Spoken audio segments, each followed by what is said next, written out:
என்ன கேட்டிங்கன்னா I would say no. I don't think. I feel ரொம்ப உயிரை கொடுத்து விளையாடின ஒரு பர்சன் வந்து rayon. And the next one I would say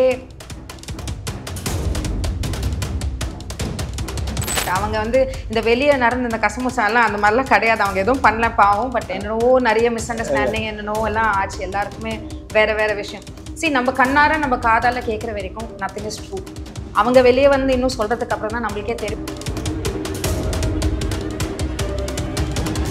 நீங்கள் உள்ளே எப்படி பார்த்தீங்களோ அதுதான். அதில் எந்த ஒரு சேஞ்சுமே கிடையவே கிடையாது. அவங்க போனதே வந்து அவங்களோட ரியல் பர்சனாலிட்டியை காட்டுறதுக்கு தான் போனாங்க. அவங்க அவ்வளோ தூரம் வந்தது is a very big proud. எங்களுக்கு ரொம்ப proud being a woman and சிங்கிளாக அங்கே யாருமே அவங்களுக்குன்னு யாருமே இல்லாமல் ஒருத்தங்களாம் அவங்க ஹேண்டில் பண்ணி 105 days தாண்டி வரது இஸ் நாட் அ சிம்பிள்.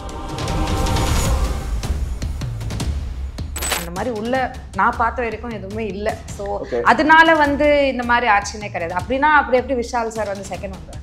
அவருக்கு எத்தனை ட்ராக் ஓடுதாங்க அவரை யோசிச்சு பாருங்க.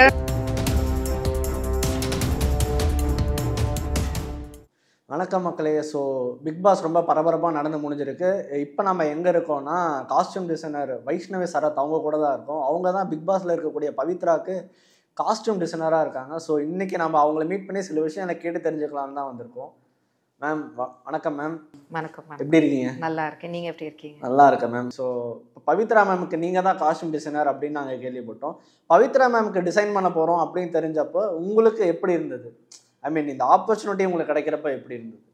இல்லை, திஸ் ஆப்பர்ச்சுனிட்டி இஸ் எனக்கு it's a very big thing. நான் வந்து எல்லார்கிட்டையும் அது சொல்கிற ஒரே விஷயம் அதுதான். இது வந்து எனக்கு ஒரு பெரிய பெரிய ட்ரீம் கம் ட்ரூ தான் இது. ஸோ எனக்கு வந்து மேம் பிக் பாஸ் போகிறது தெரியவே தெரியாது. ஓகே. ஸோ அங்கே ஒரு நாள் வந்தாங்க, சமந்தா கிரண் மேமோட வந்தாங்க. வந்துட்டு என்கிட்ட கொஞ்சம் ரீல்ஸு ஃபோட்டோ ஷூட்ஸ் எல்லாம் எடுக்கணும் வைஷ், ஆனால் நீங்கள் டிசைன் பண்ணுங்க அப்படின்னு. அண்ட் மேம் வந்து நம்ம இப்படி பண்ணலாம் இப்படி பண்ணலான்னு அவங்களோட ஐடியாஸ் எல்லாம் எனக்கு கொடுத்தாங்க. அண்ட் நான் சொன்னேன் மேம் இந்த மாதிரிலாம் பண்ணால் உங்களுக்கு நல்லாயிருக்கும் அப்படின்னு 2 பேர் சேர்ந்து டிஸ்கஸ் பண்ணிவிட்டு வி ஸ்டார்டட் டூயிங் இட். பண்ணி கொடுத்து முடிச்சதுக்கப்புறம் தான் வந்து ஆல்மோஸ்ட் ஒரு 4 days முன்னாடி பிக் பாஸ் போகிறதுக்கு முன்னாடி தான் அவங்க எனக்கு கால் அடிச்சு என்கிட்ட சொன்னாங்க இந்த மாதிரி நான் பிக் பாஸ் போகிறேன் அப்படின்னு. ஸோ அந்த டைமில் தான் ஆக்சுவலி ஸ்ட்ரைக்கே ஆச்சு. இவ்வளோ பெரிய விஷயம் அவங்க வந்து they have to maintain a secrecy according to channel. அவங்க வந்து அந்த விஷயம் யாருக்கும் சொல்லக்கூடாது. ஸோ அது சொன்னதுக்கப்புறம் தான் வந்து இட் வாஸ் ரொம்ப பெரிய என்னோடய கரியரில் ஒரு பெரிய டேர்னிங் பாயிண்ட்டே அங்கே தான். ஓகே. அது பண்ணது is like a very big thing for me. So Pavithra அவங்ககிட்ட காஸ்டியூம் கேட்கும்போது அவங்களோட எக்ஸ்பெக்டேஷன்ஸ் என்ன மாதிரி இருந்தது? மேம் எனக்கு இந்த மாதிரி வேணும், இந்த ஸ்டைலில் வேணும், அந்த மாதிரி ஏதாவது உங்ககிட்ட டிமாண்ட் பண்ணாங்களா? ஸோ அவங்களோட எக்ஸ்பெக்டேஷன் உங்களுக்கு எப்படி இருந்தது? ஷி இஸ் நாட் அந்த மாதிரி பர்சனே கிடையாது. ஓகே. அவங்க அந்த டிமாண்ட் பண்ணுற கேரக்டரே கிடையவே கிடையாது. அவங்க வந்து நம்ம இந்த காஸ்டியூம் இந்த மாதிரி பண்ணலாமா, இப்படி பண்ணலாமான்னு அவங்க வந்து அவங்க ஐடியாஸ் அண்ட் ஒப்பீனியன்ஸை ஷேர் தான் பண்ணாங்க தவிர எந்த இடத்துலையுமே இதுதான் வேணும் அப்படின்னு சொல்லலை. பட் அவங்க ஃபஸ்ட்டு செட் ஆஃப் க்ளோத்ஸ் அவங்க என்கிட்ட கொடுத்தது பார்த்தீங்கன்னா ஷீ வாண்டட் இந்த மாதிரிலாம் செய்யலாம், கொஞ்சம் மாடர்னாக பண்ணலாம், கொஞ்சம் டிஃப்ரெண்ட்டாக பண்ணலாம், இந்த மாதிரி அவங்க ஐடியாஸை ஷேர் பண்ணாங்க. ஸோ வி போத் அவங்க கொஞ்சம் ஃபோட்டோஸ் காமிச்சாங்க, நான் கொஞ்சம் ஃபோட்டோஸ் காட்டினேன். ஸோ 2மே கோஆர்டினேட் பண்ணி தான் we design most of our clothes. அந்த மாதிரி தான். பட் டிமாண்ட் எல்லாம் கிடையாது. She is a wonderful person. அழகாக சொன்னாங்க. அது நாங்கள் அப்படியே அவங்களுக்கு என்ன கேட்டாங்களோ அவங்களுக்கு பிடிச்ச மாதிரி அவங்க ஃபிட்டுக்கு நாங்கள் பண்ணி கொடுத்துட்டோம். இப்போ நாங்கள் பிக் பாஸ் பார்த்துக்கிட்டே வரோம், பவித்ராவை கண்டினியூஸாக வாட்ச் பண்ணுறோம். அவங்க எப்படின்ற பர்சன் எங்களுக்கு தெரியுது. பட் இருந்தாலும் உங்களுக்கு பவித்ரா மேம் இன்னும் முழுமையாகவே தெரியும்னு நினைக்கிறோம். ஸோ அவங்க உண்மையாலுமே இப்படி தானா? இப்போ டிவியில் எப்படி காட்டுறாங்களோ அப்படி தான் இருப்பாங்களா பவித்ரா உண்மையாலுமே நேரில்? நீங்கள் உள்ளே எப்படி பார்த்தீங்களோ அதுதான் வந்து.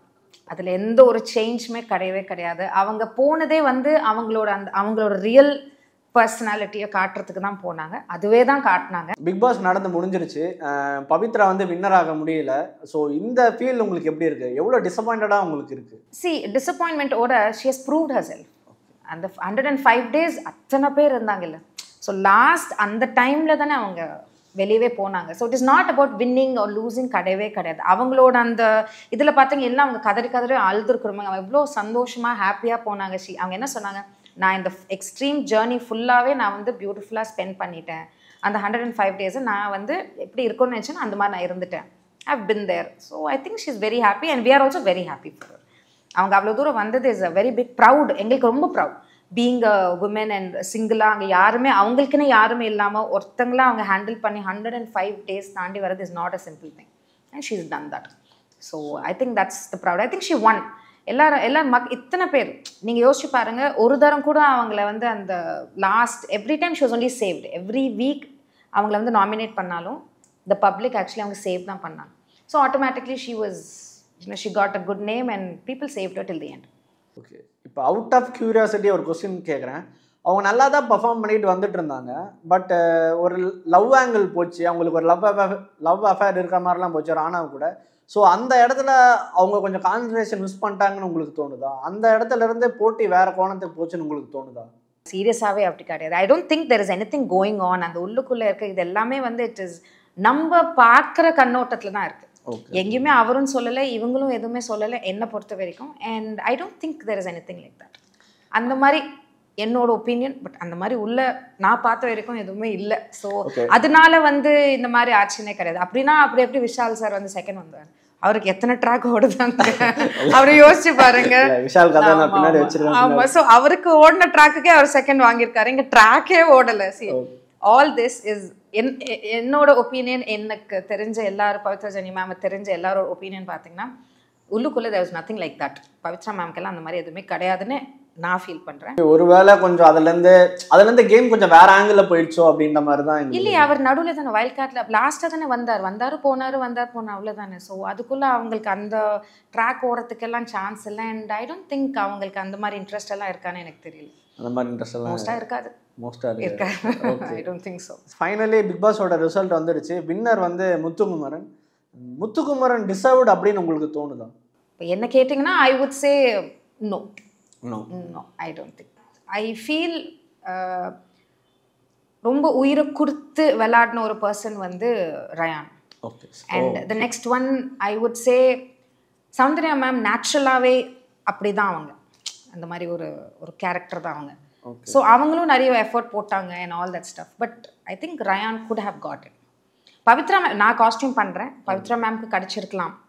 பட் சம்வேர் ஏதோ கொஞ்சம் மிஸ் ஆயிடுச்சு. பட் நீங்கள் டிசர்வன்ஸ் கேட்டிங்கன்னா I think Rayan deserves it. Because பாருங்க ஆல் த கேம்ஸ் எவ்வளோ அவங்க விளையாடின எல்லா கேம்ஸ் பார்த்தீங்கன்னா it was like he gave 150%. ஒரு 150. அவர் ஸ்பீட், அவர் யோசிச்ச ஸ்டைல், அவர் போட்ட எஃபர்ட் எல்லாமே பார்த்தீங்கன்னா இஸ் ஆக்சுவலி எ வின்னர். அந்த நீங்கள் ஒரு கேம் அவர் லாஸ்ட் டிக்கெட் டு ஃபினாலேக்கு அப்புறம் விளையாடுற எல்லா கேமுமே அவர் he played very well, extremely well. அதோட பார்த்தீங்கன்னா ரயானோட இன்னும் டிசர்வன்ஸ் பார்த்தீங்கன்னா தீபக் சார். பட் அது he had to go.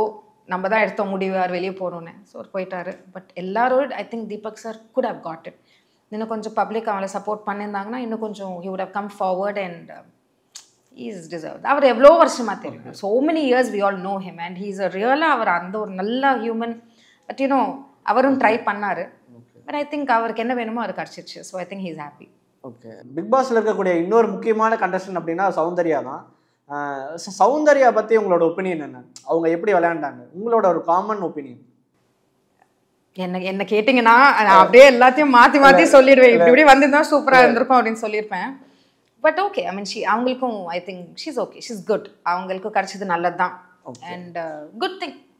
But அவங்க வந்து இந்த வெளியே நடந்த இந்த கசமுசாலாம் அந்த மாதிரிலாம் கிடையாது. அவங்க எதுவும் பண்ணல பாவம். பட் என்னென்னவோ நிறைய மிஸ் அண்டர்ஸ்டாண்டிங் என்னென்னவோ எல்லாம் ஆச்சு. எல்லாருக்குமே வேற விஷயம். நம்ம கண்ணார நம்ம காதால கேட்குற வரைக்கும் நத்திங் இஸ் ட்ரூ. அவங்க வெளியே வந்து இன்னும் சொல்றதுக்கு அப்புறம் தான் நம்மளுக்கே தெரியும் என்ன ஆக்சுவலி நடந்தது, ஏன் இந்த மாதிரிலாம் சொல்றாங்க, ஏன் அவங்க சரியா விளையாடலன்னு சொல்றாங்க. இப்போ ஒரு சுனிதா மேம் உள்ள போயிட்டு சொன்னாங்களே இந்த மாதிரி அந்த ஒரு அதுக்கப்புறம் அது அப்படியே கட் ஆயிடுச்சு. பிகாஸ் அங்கவே சுனிதா மேம் தெரிஞ்சிச்சு நம்ம எதுவும் சொல்லிட்டோம்னா வேற பிரச்சனை ஆயிடும்னு. So I think it's good only. She being a woman and she getting second, it's super இல்ல. அது எப்படி வேண்டாம் சொல்ல முடியும். சரி, ஓகே மேம். இப்போ பேக் டு காஸ்டியூம்ஸ்க்கே வருவோம். பிக் பாஸ்ல இந்த கண்டஸ்டன்ட் வந்து ரொம்ப நல்லா காஸ்டியூம் வேர் பண்ணியிருந்தாங்கப்பா அப்படின்னா அது யாரா இருக்கும்? சுனிதா மேம் தான் நல்லா இருக்கும், சௌந்தர்யா மேம் தான் நல்லா இருக்கும். அவங்கெல்லாம் பெரிய பெரிய டிசைனர்ஸ், ஆல் பியூட்டிஃபுல் டிசைனர்ஸ். அவங்களுக்கு வந்த டிசைனர்ஸ் எல்லாம் வந்து வெரி வெரி நைஸ், நல்லா இன்னும் நிறைய ரெப்யூட்டேஷன் இருக்கிறவங்க. So they var all very good. நல்லா இருக்கும் பார்க்குறதுக்கே, ரொம்ப ஐ கேச்சிங்காக இருக்கும். எனக்கு சுனிதா மேம் ரொம்ப பிடிச்சிருந்தது, சௌந்தர்யா மேம் பிடிச்சிருந்தது. Darshika ma'am also was very very pretty and cute. But இவங்க 3 பேர் தான். அதுக்கு மேலே I think everybody were just like normally dressed. இவங்கெல்லாம் நல்லா இருப்பாங்க பார்க்குறதுக்கு. இப்போ பவித்ரா மேமோட காஸ்டியூம்ஸ் பார்த்து உங்களுக்கு நிறைய அப்ரிசியேஷன் வந்திருக்கும். உங்களுக்கு கிடைச்ச ஒரு நல்ல அப்ரிசியேஷன்னா என்ன சொல்லுவீங்க? ஸோ அப்ரிசியேஷன் பார்த்தீங்கன்னா எனக்கு நிறைய மெசேஜ் வரும். சொல்லிட்டு ரொம்ப க்யூட்டாக இருந்தாங்க பார்க்கறதுக்கு, நல்லா இருந்தது கலர் காம்பினேஷன், இது தைக்கிறதுக்கு எவ்வளோ ஆகும், இந்த மாதிரி எங்களுக்கு கிடைக்குமா. எல்லாருமே வந்து மிஸ் அண்டர்ஸ்டாண்ட் பண்ண ஒரே ஒரு விஷயம் என்னன்னா, எல்லாமே வந்து ரெடிமேட்ஸ்ன்னு நினச்சிக்கிட்டாங்க. லைக் நாங்கள் ரெடிமேடாக பண்ணி அப்படியே கொடுக்குறோம் அப்படின்னு நினச்சிட்டாங்க. But the whole thing was நாங்கள் வந்து ஸ்க்ராட்ச்லேருந்து அந்த ஸ்டிச் பண்ணோம். அவங்களோட மோஸ்ட் ஆஃப் த காஸ்டியூம்ஸ் வந்து நாங்கள் ஒரு சாரியை வந்து ட்ரெஸ்ஸாக கன்வெர்ட் பண்ணியிருப்போம், ஒரு சாரியை வந்து டாப் அண்ட் பாட்டமாக கன்வெர்ட் பண்ணிருப்போம், ஒரு சாரியை வந்து லெஹங்காவாக கன்வெர்ட் பண்ணியிருப்போம், ஒரு சாரியை ஃப்ராக்காக கன்வெர்ட் பண்ணி, ஒரு புடவையை தான் மெயினாக எல்லாத்தையும் கன்வெர்ட் பண்ணி பண்ணோம். அண்ட் அவங்களுக்கு வந்து ஸ்பெசிஃபிக்காக யூனிக்காக இந்த மாதிரி பண்ணணும் அப்படி, பிகாஸ் எங்கேயுமே கிடைக்காது. பட் நம்ம அவங்களுக்கு டிஃப்ரெண்ட்டாக அவங்களுக்கு நீட்டாக பண்ணி கொடுக்கலாம், காம்பினேஷன்ஸ் கொடுக்கலாம்னு சொல்லிட்டு தான் நாங்கள் அவங்களுக்கு பண்ணோம். எதுவுமே நாங்கள் ரெடிமேட்ஸ் அவங்களுக்கு அனுப்பவே இல்லை. Every thing was from scratch. இந்த ஹூக் ஐ நின்று நாங்கள் ஃபுல்லாக செட் பண்ணி டிசைன் பண்ணி தான் நாங்கள் அனுப்பிச்சோம் அவங்களுக்கு ஒரு costumes, most of the costumes. Okay, இப்போ எல்லாருக்குமே ஒரு டவுட் இருக்குது, காஸ்டியூம்ஸ் நீங்கள் எத்தனை நாளைக்கு ஒரு முறை உள்ளே அனுப்புவீங்க, எப்படி சென்ட் பண்ணுவீங்க அப்படின்ற டவுட் இருக்குது. ஸோ எத்தனை நாளைக்கு ஒரு முறை காஸ்டியூம்ஸ் உள்ளே சென்ட் பண்ணுவீங்க? யூஸ்வலி வீக்கெண்ட் காஸ்டியூம்ஸ் வந்து அந்த வீக்கில் ஒரு நாள் போகும். அந்த வீக்கெண்ட் அது வந்து சேனல்லேருந்து ஒரு மிடில் பர்சன் இருப்பாங்க, அவங்க வந்து எங்களுக்கு சொல்லுவாங்க லைக் இந்த மாதிரி இந்த வாரம் அவங்க இருக்காங்க, ஸோ அவங்களுக்கு ட்ரெஸ் கொடுங்க அப்படின்னு சொல்லுவாங்க. ஸோ அந்த மாதிரி சொல்கிறப்போ நாங்கள் அவங்களுக்கு உடனே ஒரு 1 டேலேயே அவங்களுக்கு ஒரு 2 ட்ரெஸ் ரெடி பண்ணி நாங்கள் அனுப்பிச்சுட்ருவோம் அந்த மாதிரி. பட் உள்ளுக்குள்ளே போட்டுக்கிற ட்ரெஸ் வந்து அவங்களுக்கு ஆல்மோஸ்ட் ஃபஸ்ட்டே கொஞ்சம் எடுத்துகிட்டு போயிடுவாங்க. ஃபஸ்ட் வந்து ஒரு 25-30 டேஸ்க்கு அவங்க எடுத்துகிட்டு போயிடுவாங்க. நைட் வேர்ஸ், ஜென்ரலாக வீட்டில் போடுற வேர்ஸ் அதெல்லாம் எடுத்துகிட்டு போயிடுவாங்க. அதுக்கப்புறம் டாஸ்க் எல்லாம் வரது வந்து அந்தந்த பிராண்டுக்காரங்களே கொடுத்துருவாங்க. சம்டைம்ஸ் அவங்களுக்கு இந்த டிஷர்ட் அதெல்லாம் கொடுத்துருவாங்க. பட் யூஸ்வலி அவங்களுக்கு அந்த வீக்கெண்ட் காஸ்டியூம் மட்டும் அந்தந்த வாரம் அனுப்புவோம். மீதி இருக்கிற காஸ்டியூம்ஸை நாங்கள் முதல்ல ஸ்டிச் பண்ணி கொடுத்துருவோம். அது வந்து மேம் எப்படி எடுத்துக்கிறாங்க, அது அந்த மிடில் பர்சன் கிட்ட எப்படி கம்யூனிகேட் பண்ணாங்க, அது அவங்களோட. உங்களுக்கு நிறைய டிஎம்ஸ் வந்திருக்கும், ரொம்ப வியர்டான டிஎம்னா என்ன சொல்லுவீங்க? என்ன இப்படியெல்லாம் கொஸ்டின் கேட்குறாங்க அப்படின்ற மாதிரி உங்களுக்கு ஏதாவது தோணியிருக்கா? ரொம்ப வியர்டான காஸ்டியூம்ஸ் அதான் கேட்பாங்க. ஆக்சுவலி வந்து ஒரு 30 டேஸ் முன்னாடியே வந்து அவங்களுக்கு காஸ்டியூம்ஸ் எல்லாம் ரெடி பண்ணதுனால அவங்க வந்து இந்த ரீல்ஸ், ஃபோட்டோ ஷூட்ஸ் எல்லாமே பண்ணிட்டாங்க. நாங்கள் பண்ணி கொடுத்த காஸ்டியூம்ஸ், மற்ற டிசைனர்ஸ் பண்ணி கொடுத்த காஸ்டியூம்ஸ் எல்லாத்துக்குமே ஃபோட்டோஸ் எல்லாம் எடுத்துடுவாங்க. ஃபிட் செக் எல்லாம் எங்ககிட்ட பண்ணிப்பாங்க, எல்லாமே முடிச்சிருவாங்க. ஸோ அவங்க அந்த ரீல்ஸ் அண்ட் ஃபோட்டோஸ் எடுத்ததுக்கப்புறம் என்ன பண்ணுவாங்க, இப்போ இன்னிய தேதியில் இப்போது பிக் பாஸ் வீட்டுக்குள்ளே இருக்கிற அந்த நாள் வந்து அவங்க ஒரு ட்ரெஸ் போட்டுப்பாங்கல்ல, அந்த ட்ரெஸ்ஸோட ஃபோட்டோஸும் போட்டுட்டாங்கன்னா ஈவினிங் வந்து அவங்களோட பேஜில் வந்து அந்த ஃபோட்டோஸ் அண்ட் ரீல்ஸ் வரும். அந்த ரீல்ஸில் வந்து என்ன கொலாபரேட் பண்ணியிருப்பாங்க, ஃபோட்டோஸை என்ன கொலாபரேட் பண்ணிப்பாங்க, மேக்கப் ஆர்டிஸ்ட்டை கொலாபரேட் அந்த மாதிரி பண்ணுறப்போ எங்களுக்கு வர கொஸ்டின் வந்து, நீங்கள் வீட்டுக்குள்ளே தானே இருக்கீங்க, எப்படி இந்த ரீலை போட்டிங்க, வீட்டுக்குள்ளே தானே இருக்கீங்க, எப்படி இந்த ஃபோட்டோ ஷூட் எடுத்தீங்க, நீங்கள் வீட்டுக்குள்ளே இருக்கிறப்ப எப்படி இதெல்லாம் நடக்குது, இந்த மாதிரி தான் இருக்கும். இது பேசிக்காக எல்லாருக்குமே என்ன புரியணும்னா, ஒரு காஸ்டியூம் ரெடி பண்ணதுக்கப்புறம் அவங்க ஆல்ரெடி அதுக்கு ஃபோட்டோ ஷூட்ஸ் எல்லாம் நாங்கள் எடுத்துட்டோம். பட் நாங்கள் பிக் பாஸ் தான் போகிறாங்கன்னு நம்மளுக்கு தெரியாது. அவங்க வந்து அதை உள்ளே போகிறதுக்கு 4 டேஸ் முன்னாடி தான் சொன்னாங்க. பட் ரீல்ஸ், ஃபோட்டோஸ், சின்ன சின்ன பிடிஎஸ் எல்லாமே நாங்கள் எடுத்து வச்சுட்டோம். ஸோ கரெக்டாக அவங்க அந்த நாள் போடுறாங்கன்னா அன்றைக்கி நாங்கள் அந்த லைவை பார்த்து முடிச்சுட்டு அதுக்கப்புறம் அன்றைக்கி அவங்களோட பேஜில் நாங்கள் அப்லோட் பண்ணுவோம். அண்ட் நம்ம எல்லாரை பற்றியும் பேசியாச்சு, இன்னும் ஒரே ஒருத்தரை பற்றி தான் நம்ம பேசல, அது நம்ம விஜய் சேதுபதி சார் தான். இந்த சீசன் அவர் எப்படி ஹோஸ்ட் பண்ணியிருக்காருன்னு நீங்கள் நினைக்கிறீங்க? அது ஹேட்ஸ் ஆஃப்ங்க. அது வந்து there's just no word. He's done an amazing job. இந்த சீசன் ஓடிச்சுன்னா அதுக்கு 90% அவர் தான் காரணம். அது வந்து ஒரு டவுட் இல்லாத ஒரு கொஸ்டின். லைக் 100% இல்லை, இன்னும் 200-300% கூட அவரால் தான். ஆஸ் அ டிசைனராக நீங்கள் சொல்லுங்கள், விஜய் சேதுபதி சாருக்கு என்ன காஸ்டியூம் போட்டால் ரொம்ப அழகாக இருக்கும்?